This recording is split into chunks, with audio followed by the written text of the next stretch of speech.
শ্রীমদ্ ভগবদ্গীতা আসলে কি? শ্রীমদ্ ভগবদ্গীতার উদ্দেশ্যই বা কি?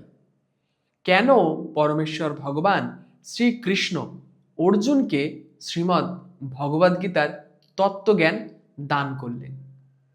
এই সমস্ত প্রশ্নের উত্তর আজকের ভিডিওতে আমি আপনার সাথে আলোচনা করব। হরে কৃষ্ণ। এখন আপনারা দেখছেন কৃষ্ণ কথা।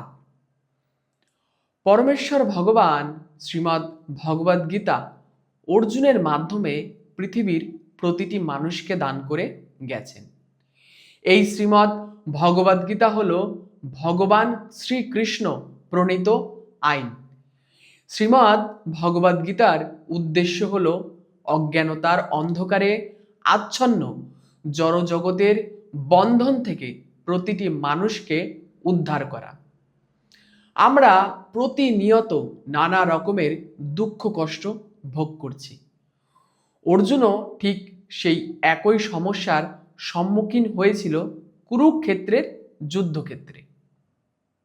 আজকের ভিডিওতে আমি আপনার সাথে আলোচনা করব শ্রীমদ্ ভগবদ্গীতার দ্বিতীয় অধ্যায়ের 13 নম্বর শ্লোক, যেই শ্লোকে বলা হয়েছে প্রকৃত ধীর বা জ্ঞানী ব্যক্তিকে দেহিনস্মিন যথা দেহে কৌমারং যৌবনাং জরা তথা দেহান্তর প্রাপ্তির ধীরস্তত্র না মুহ্যতি।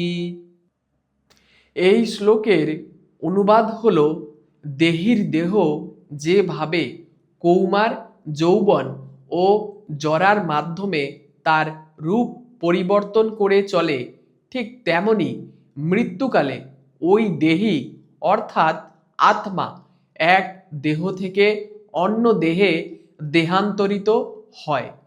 এই ধরনের পরিবর্তনে স্থিতপ্রজ্ঞ পণ্ডিতেরা কখনোই মুহ্যমান হন না।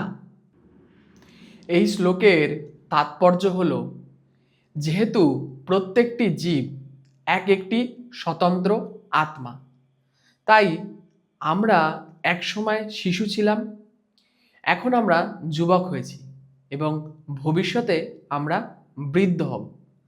এইভাবে আমাদের এই দেহ নানা রূপ পরিবর্তন করে চলেছে, কিন্তু দেহে অবস্থিত আত্মার কোনো পরিবর্তন হয় না। মৃত্যুর পর এই আত্মা এই দেহটি ত্যাগ করে নতুন আরেকটি দেহ ধারণ করে। তাই মৃত্যুর পর যখন চিন্ময় এবং জড়দেহ লাভ করা অবশ্যম্ভাবী, তখন অর্জুনের পক্ষে শোক করা নিতান্তই নিরর্থক ছিল।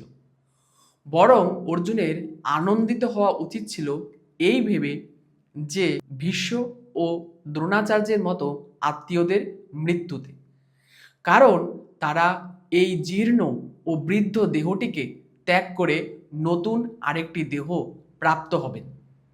জীবদ্দশায় জীব তার কৃত কর্মের ফল অনুসারে নানা রকমের দেহ প্রাপ্ত হয় এবং নানা রকমের সুখ ও দুঃখ ভোগ করে।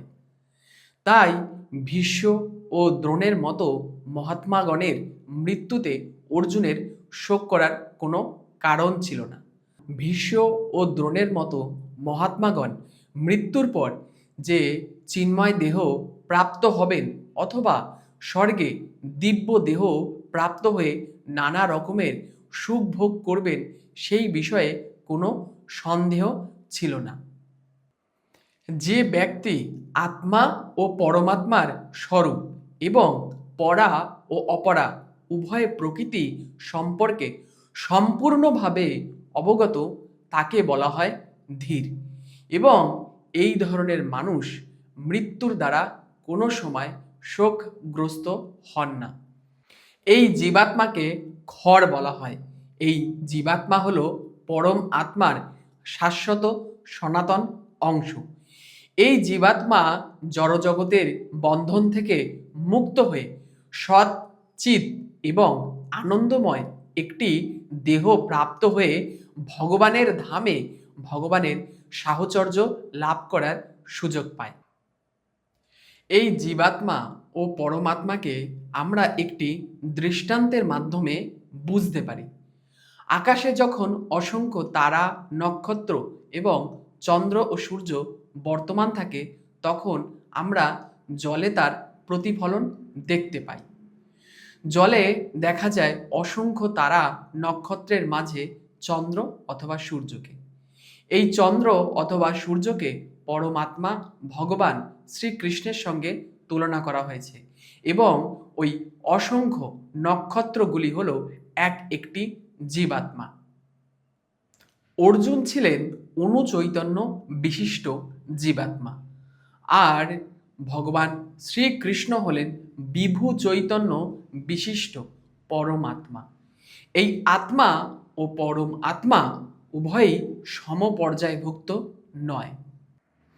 অর্জুন যদি ভগবান শ্রীকৃষ্ণের সমপর্যায়ভুক্ত হতেন, তাহলে গুরু শিষ্যের কোনো তাৎপর্যই থাকতো না।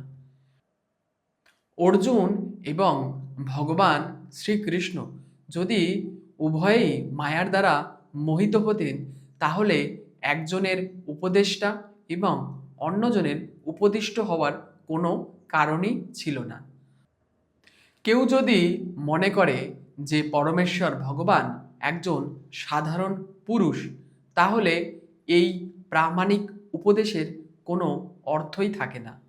তাই এই শ্লোকের মাধ্যমে আমাদের বুঝতে হবে যে পরমেশ্বর ভগবান শ্রীকৃষ্ণ এখানে বুঝিয়ে দিয়েছেন অর্জুনের মাধ্যমে আমাকে এবং আপনাকে, যে আমরা প্রত্যেকেই একটি স্বতন্ত্র জীব আত্মা, যা পরমেশ্বর ভগবান শ্রীকৃষ্ণেরই অংশ, এবং আমাদের এই জড় জগতে পতিত হবার সব সময় প্রবণতা থাকে।